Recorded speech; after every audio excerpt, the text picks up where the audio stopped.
Welcome to Python Life YouTube channel. Previous వీడియోలో మనం C language history చూస్తాం, history of C. So ఇప్పుడు ఈ వీడియోలో మనం ఏం చూడబోతున్నాం అంటే features of C. So features of C ఏమిటో చూడబోతున్నాం. సో మనం ఆల్రెడీ తెలుసు సి అనేది మనకు ప్రోగ్రామింగ్ లాంగ్వేజ్. సో సిలో మనం వేరియబుల్స్ ఉంటాయి, డేటా టైప్స్ ఉంటాయి, ఇంకా కీవర్డ్స్, ఇవన్నీ మనం ముందు చూడబోతున్నాం. సో వాటి గురించి నేను చెప్తాను. సో ఫస్ట్ వన్ వచ్చేసి case sensitive. So case sensitive అంటే ఏం లేదంటే ఇప్పుడు మన సి లాంగ్వేజ్లో ఏ ఇచ్చినా ఇది డిఫరెంట్గా కన్సిడర్ చేస్తుంది, ఏ ఇచ్చినా డిఫరెంట్గా కన్సిడర్ చేస్తుంది. సో ఇది కేస్ సెన్సిటివ్ని ఫాలో అవుతుంది సి లాంగ్వేజ్ అనేది. సో ఏని డిఫరెంట్గా కన్సిడర్ చేస్తుంది, ఈ క్యాపిటల్ ఏని కూడా డిఫరెంట్గా కన్సిడర్ చేస్తుంది. ఇది కంపల్సరీ మీరు గుర్తుపెట్టుకోవాలి. సో సపోజ్ మీరు ఏ ఈక్వల్ టు 5 ఇస్తే సో మళ్ళీ ఏ ఇచ్చి ఇలా మళ్ళీ యాక్సెప్ట్ చేయదు అట్లా. సో మళ్ళీ ఏ ఈక్వల్ టు డిఫరెంట్గా దీనికి అసైన్ చేయాలనుకుంటే దీనికే అసైన్ చేయాలి. సో ఈ రెండు డిఫరెంట్ అండి.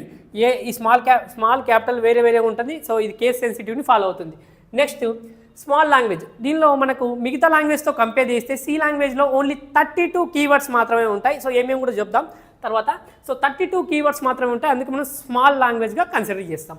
అలాగే has many other programming language are dependent on C. So first మనం సి లాంగ్వేజ్ అనేది ఫస్ట్ అయిన తర్వాత సి లాంగ్వేజ్ డెవలప్ అయిన తర్వాత మిగతా లాంగ్వేజ్ వచ్చినాయి. ఇప్పుడు సి లాంగ్వేజ్ తర్వాత ఏమైంది, సిలో క్లాసెస్ అనే కాన్సెప్ట్ లేదు కాబట్టి సి విత్ క్లాసెస్ అని ఫస్ట్ అన్నారు. తర్వాత దానికి ఇంకేమైనా ఏమేమి పెట్టారు, C++ అని చేశారు. ఫస్ట్ సి వచ్చింది, సో సి విత్ క్లాసెస్ అన్నారు. ఫస్ట్ క్లాస్ అనే కాన్సెప్ట్ లేదు దాంట్లో.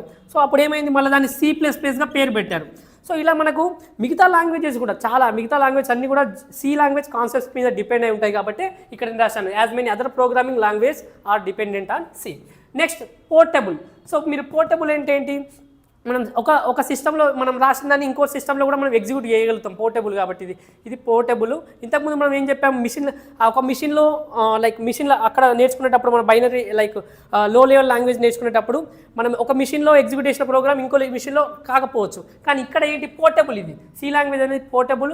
సో ఇక్కడ మనం ఏం చేయొచ్చు, ఒక సిస్టంలో మనం ఎగ్జిక్యూట్ చేసిన ప్రోగ్రామ్ ఇంకో సిస్టంలో కూడా ఎగ్జిక్యూట్ చేయగలుగుతాం. తర్వాత built in functions and operators. So మనకి ఇక్కడ సి లాంగ్వేజ్లో ఆల్రెడీ మనం డిఫైన్ చేసిన ఫంక్షన్స్ ఉంటాయి, వాటిని యూజ్ చేసుకోవచ్చు మీరు. బిల్ట్ ఇన్ ఫంక్షన్స్ కావచ్చు అండ్ ఆపరేటర్స్ కూడా యూజ్ చేసుకోవచ్చు. తర్వాత స్ట్రక్చర్ లాంగ్వేజ్. ఇది ఒక స్ట్రక్చర్ లాంగ్వేజ్, దీని గురించి మీరు కూడా తెలుసుకుంటారు. తర్వాత పాయింటర్స్ అంటే ఏం లేదండి, మనం మెమొరీని ఈజీ యాక్సెస్ చేయడం, డైరెక్ట్గా మనం మెమొరీని యాక్సెస్ చేసే కాన్సెప్ట్ని పాయింటర్స్ అంటారు. మనం పాయింటర్ కాన్సెప్ట్ ఇంకా మనం ముందు బాగా నేర్చుకుంటాం.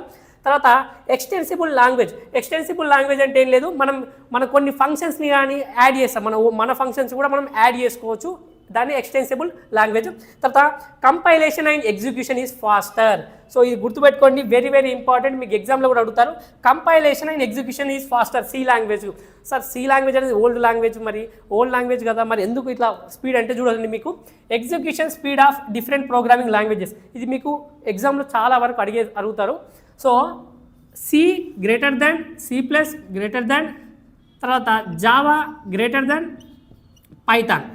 మీరు ఏమనుకుంటారు, ఇప్పుడు కొత్తగా లాంగ్వేజ్లు వచ్చాయి కదా, సో వీటి యొక్క ఎగ్జిక్యూషన్ స్పీడ్ ఎక్కువ ఉంటుంది అనుకుంటారు, కానీ కాదు. సి లాంగ్వేజ్ యొక్క ఎగ్జిక్యూషన్ స్పీడే తొందరగా అవుతుంది ఇక్కడ. అందుకే execution speed of different programming languages ఏంటి, C++, జావా, పైథాన్. సో మీరు ఇది గుర్తుపెట్టుకోవాలి. తర్వాత డైనమిక్ మెమరీ అలొకేషన్. సో మెమరీని అలొకేట్ చేయడం. తర్వాత కొన్ని ఉంటాయి దీంట్లో ఫ్రీ అంటే మనం మెమరీని క్లియర్ చేయడానికి యూజ్ చేస్తాం. అలాగే మ్యాల్లాక్, క్యాల్లాక్, ఇలాంటి కొన్ని ఉంటాయి, మనం ముందు చూస్తాం ఇవన్నీ. సో ఇది డైనమిక్ మెమరీ అలొకేషన్ కూడా గుర్తుపెట్టుకోండి. తర్వాత ఎంబెడెడ్ సిస్టంలో మనం సి లాంగ్వేజ్ ఇప్పటికీ యూజ్ చేస్తున్నాం. సి లాంగ్వేజ్ ఓల్డ్ కానీ ఇప్పటికీ మనకు చాలా డిమాండ్ ఉంది. ఎంబెడెడ్ సిస్టంలో మనం యూజ్ చేస్తున్నాం. C language is used to program need to run faster in limited memory. So మనం లిమిటెడ్ మెమరీలో ఎక్కువగా ఫాస్ట్గా రన్ చేయడానికి మనం ఇది యూజ్ చేస్తాం.